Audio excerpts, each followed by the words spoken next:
If you're experiencing issues with the CS2 update getting stuck, follow these steps to resolve the problem.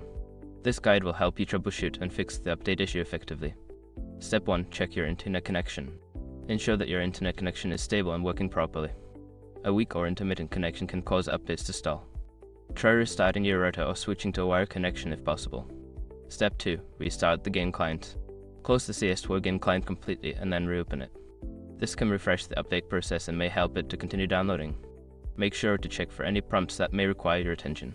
Step 3. Clear download cache. Navigate to the settings of your game client and look for an option to clear the download cache.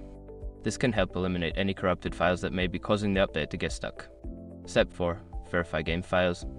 Use the game client as built-in feature to verify the integrity of the game files. This process will check for any missing or corrupted files and replace them, which can resolve update issues. Step 5. Reinstall the game. If the previous steps do not work, consider uninstalling and then reinstalling the game. This will ensure that you have the latest version and can resolve any persistent issues with the update.